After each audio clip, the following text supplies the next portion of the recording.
हमारे यहाँ सभी कार्यक्रमों में जो है गुरुवाणी की जो है बहुत बड़ी परंपरा रही है। मैं गुरुजी को धन्यवाद दूंगा कि आज वो यहाँ पधारे और इस मंच को एक सफलता के लास्ट जो आयाम होते हैं वहाँ तक आपने पहुँचाया। आज हमारे यहाँ जो स्पॉन्सर हैं भूटानी इंफ्रा है, वहाँ से अंजू त्रिपाठी जी आई हैं, मैं उनका भी स्वागत करता हूँ यहाँ पे। और अभी आपका नंबर आने वाला है थोड़ी देर में, तो मैं आपको बुला रहा हूँ। गुरुजी आपको बहुत बहुत धन्यवाद। यहाँ पे आप लोग एक पिक्चर देख रहे होंगे, वो हमारे पिताजी हैं, पूज्य दंडी स्वामी जी महाराज, हंसा आश्रम। प्रतापगढ़ में एक छोटा सा आश्रम है जहाँ पे 1000 से ज़्यादा गायें रहती हैं और 200 से ज़्यादा सन्यासी रहते हैं। तो मैं ये चाहूँगा कि एक बार गुरुजी को भी आप लोग अपने प्रोत्साहन दें।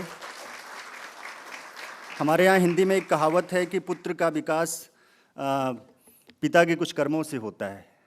तो पिताजी का कर्म है जो आज आप लोगों को दिख रहा है। आज तो बहुत छोटा सा कार्यक्रम हमने ऑर्गेनाइज़ किया है, अदरवाइज़ क्रिसमस था। ये जो त्यौहार है यहाँ पे सभी लोग अपने परिवारों के साथ छुट्टियाँ मनाने जाते हैं, लेकिन फिर भी आप लोग यहाँ पे पहुँचे हैं। मैं स्टेज भर गया है, मैं बहुत चिंतित था अभी तक कि पता नहीं यहाँ पे उतने लोग आ पाएंगे कि नहीं। आपके सामने हमारे गेस्ट महोदय बैठे हैं, हमारे जीएसटी कमिश्नर साहब आ गए हैं और मेरी बहन यहाँ पे आ चुकी हैं, किरण सेठी जी। लेडी सिंघम कहते हैं और दिल्ली की सबसे चर्चित पुलिस ऑफिसर में से एक हैं। और मैं चाहूँगा आप मंच पे आएँ और बैठें। धीरे धीरे मैं भी एंकरिंग करने का प्रयास कर रहा हूँ। अगर आप लोगों को अच्छा लग रहा हो तो जोरदार तालियां बजाते रहें। कार्यक्रम की रूपरेखा एक बार फिर से क्लियर कर दूं। गेस्ट को थोड़ा सा ऑनर करेंगे, उसके बाद हमारे साथ बहुत सारे गेस्ट बैठे हैं, उनका भी ऑनर होगा। इसके बाद हम लोग एडुकेशन के क्षेत्र में जो बहुत अच्छा कार्य कर रहे हैं उनको अलग अलग विभिन्न प्रक्रियाओं के माध्यम से जिस तरीके से उन्होंने फॉर्म भरा और सिलेक्शन लिया है, उनका भी सम्मान यहाँ पे किया जाएगा। वॉलंटियर हमारे यहाँ पे 30 से ज़्यादा हैं, उनको भी मैं सम्मानित करना चाहूँगा। और मीडियाकर्मी, आप लोगों से बहुत बहुत धन्यवाद कि आप लोग एक बुलाए पे आ जाते हैं यहाँ पे। तो जल्दी ही पॉलिटिक्स ज्वाइन करूँगा तो फंड भी मिलेगा हमारी तरफ से। अभी सामाजिक कार्य चल रहे हैं। शुरुआती दौर में वो कमल जी बैठे हैं, मुझे याद है कि भैया कौन सी पार्टी ज्वाइन करेंगे। आज 2017 की बात मैं आपको बताने की कोशिश कर रहा हूँ। 2017 में मैंने बहुत ज़बरदस्त कैंपेन किया था, चाहे वो बाबा रामदेव जी के साथ में हो, चाहे वो आरक्षण के मुद्दे पे रहा हो या फिर इक्वालिटी के ऊपर किया हो। तो दुनिया में ये चर्चा हो गई थी कि ये सारा कार्य कर रहा है लड़का सिर्फ पॉलिटिक्स में जाने के लिए, जनरली जैसा लोग यूथ में लोग किया करते हैं। सभी राजनीति में आने के लिए कोई ना कोई मुद्दा उठाते हैं, या फिर वो किसी जाति विषय का उठा लेते हैं, या फिर कोई ऐसा मुद्दा जो एंटी गवर्नमेंट होता है तो नेता बन जाते हैं। कुछ नाम लेना नहीं चाहूँगा मंच से, हमारे यहाँ बहुत सारे ऐसे नेता होते हैं। लेकिन मैं चाहे आज तक को इंटरव्यू दिया हूँ तो उसमें भी यही बात आई, जी न्यूज़ में भी बात आई, कमल जी को इंटरव्यू दिया है, उन्होंने भी यही पूछा था। प्लस हमारे यहाँ अरुण जी हैं यहाँ पे, उन्होंने मीडिया में भी निकाला था कि क्या राज्यसभा से सीट मिलेगी क्या पीयूष जी को।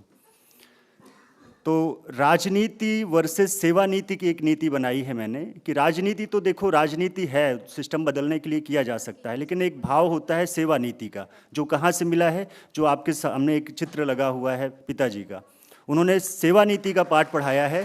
तो राजनीति मीडिया ऐसे पूछती ही रहेगी कि कौन सी पार्टी ज्वाइन करेंगे या कौन से नेताओं में बहुत सारे लोग पूछते हैं कौन पसंद है, क्या है, आगे का फ्यूचर क्या है। तो फ्यूचर सेवा नीति ही रहेगा।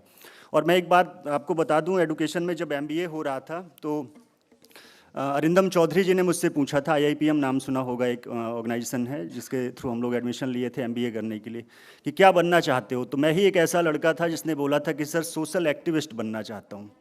और आज बहुत खुशी मिलती है इस काम में, बड़ा चैन है, जब मन करता है सो लेता हूँ, कोई टेंशन नहीं है और बहुत अच्छे से काम चल रहा है। और सेवा नीति में एडुकेशन को सर्वोपरि रखा है, क्योंकि शिक्षा ही हमें ज्ञान देती है प्रश्न चिन्ह उठाने के लिए। आपको पता है ना, जो ज़्यादा पढ़ा लिखा होता है उसके पास क्वेश्चंस बहुत होते हैं, बहुत सारे प्रश्न चिन्ह। और भारत की राजनीति इस तरीके से है कि अगर सभी भारत के लोग एजुकेटेड हो जाएंगे तो निश्चित तौर पर झंडा कौन उठाएगा, निश्चित तौर पर पीछे पीछे कौन दौड़ेगा, मजदूरी का काम कौन करेगा। तो ये सब स्थिति को बदलने के लिए हम लोगों ने प्रयास किया है कि दुनिया में भारत 80 करोड़ लोगों को राशन दे रहा है फ्री में। कितने लोगों को आइडिया है आप लोगों को कि नहीं है?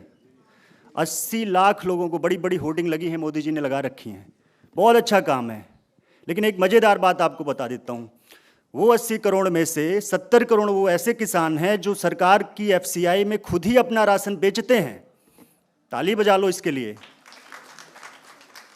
सरकार का जो चयन करने का सिस्टम है वो बहुत अलग है, जो बिल्कुल तरीके से नहीं है, जाति विशेष से जुड़ा हुआ है।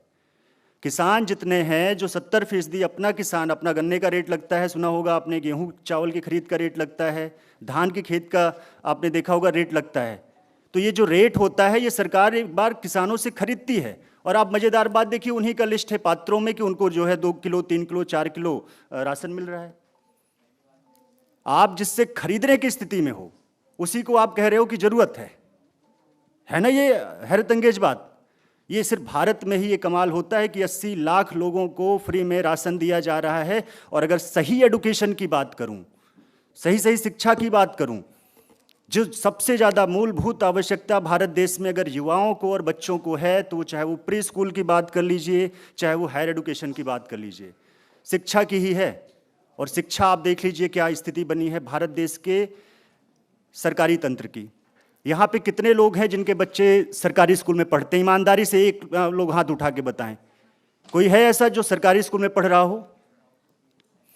आप सरकारी स्कूल में नहीं, मैं तो देखो, मैं खुद ऐसा स्टूडेंट हूँ, मैं अपनी बात नहीं कर रहा हूँ। दर्द तभी पता होता है जब आप उस प्रोसेस से गुजरे हों। तो मैं भी वो सरकारी स्कूल में पढ़ के आज यहाँ पहुँचे हैं, तो फिर ये थोड़ा सा आइडिया लगा हुआ है कि ये दर्द क्या होता है। मेरे कहने का सिर्फ ये मतलब है कि आपके गांव के एक प्राइमरी स्कूल का जो बजट है भारत सरकार का, वो 5 से 6 लाख रुपए का है एक महीने में। और 40 से 50 से 60 बच्चों का एनरोलमेंट हुआ होता है वहाँ पे। बस 60 बच्चों की अगर एक टॉप क्लास के प्राइवेट स्कूल की बात कर दी जाए फीस की, तो 5 लाख रुपए नहीं होती है।